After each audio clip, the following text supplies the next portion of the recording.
A man is standing in a lab in 1945, wearing a heavy coat, a clipboard in one hand.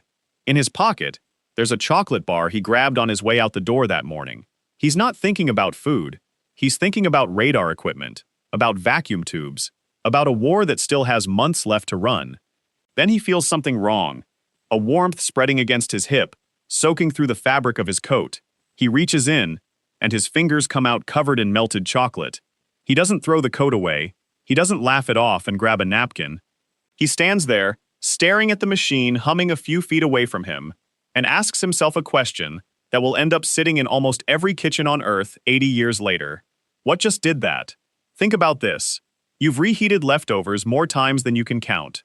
Cold pizza from last night. Rice that's gone a little stiff in the fridge.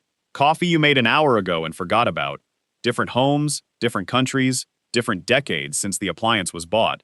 But almost every kitchen you've ever stepped into has the exact same machine somewhere on the counter, doing the exact same trick. You press a few buttons, wait a minute or two, and whatever you put in there comes out hot all the way through, in a fraction of the time an oven would need. Why does nearly every kitchen on the planet have this one specific machine? Not a toaster, not a coffee maker, not any of the dozen other small appliances scattered around a counter. This particular box, the one that heats food from somewhere inside itself instead of from an open flame or a glowing coil. You're probably thinking, easy, someone wanted a faster way to cook, so they invented a faster oven. That's the obvious answer. It also falls apart the moment you look at where this machine actually came from. Because the box on your counter wasn't designed by a chef or a food scientist. Nobody sat down with the goal of reheating leftovers faster. This machine came from somewhere almost nobody would guess. A wartime weapons laboratory, built by people focused entirely on shooting down enemy aircraft, not on cooking anything at all. To understand that, we have to go back to the middle of World War II, into a research facility working on one of the most critical technologies of the entire conflict, radar. Radar worked by sending out radio waves and reading what bounced back, letting operators detect ships and aircraft long before anyone could see them. The part responsible for generating those waves was a vacuum tube called a magnetron, and building enough of them, fast enough and reliably enough, was one of the biggest manufacturing bottlenecks of the entire radar effort. Factories needed thousands of these tubes shipped out constantly, built to exact specifications, just to keep radar stations and bomber squadrons equipped. One engineer at an American defense company had spent years solving exactly that bottleneck. He had no formal engineering degree, had left school young, and taught himself electronics through pure persistence until he was overseeing magnetron production that had gone from a handful of units a day to thousands. He wasn't thinking about food.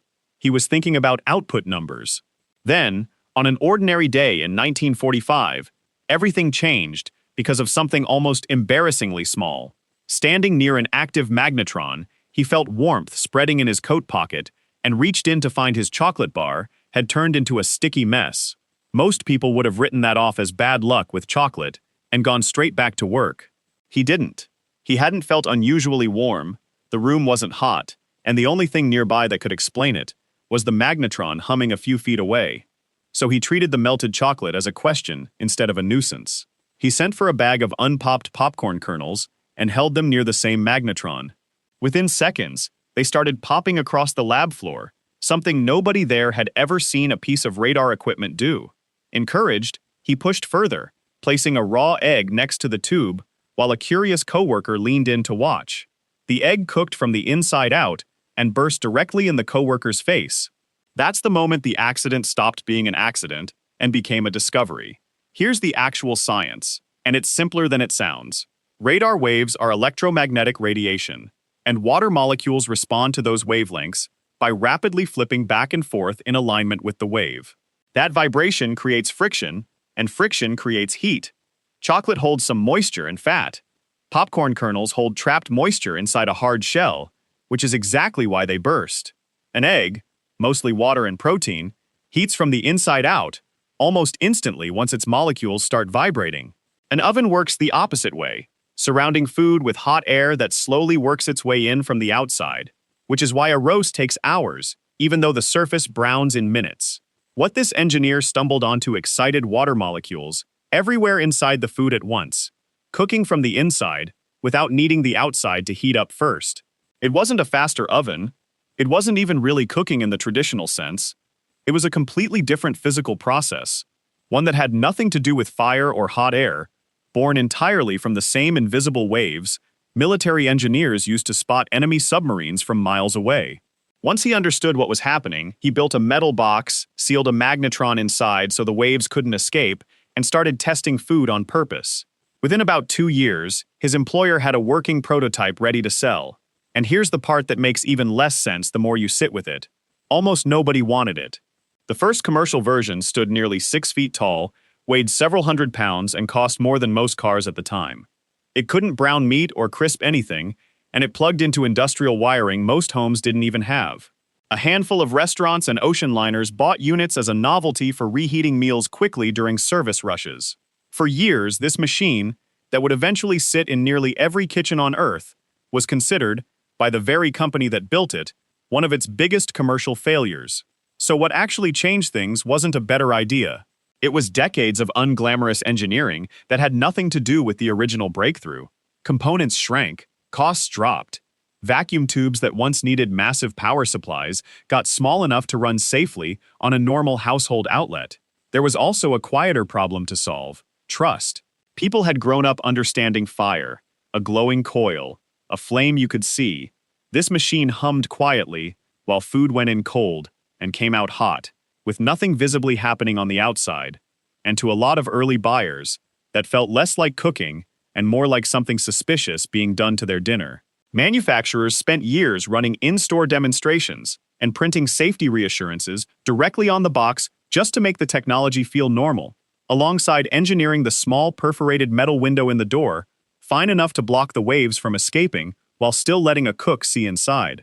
Slowly, over roughly 3 decades, a machine that once needed its own dedicated room on an ocean liner shrank down to something that fit on a countertop, priced low enough for an ordinary family to justify.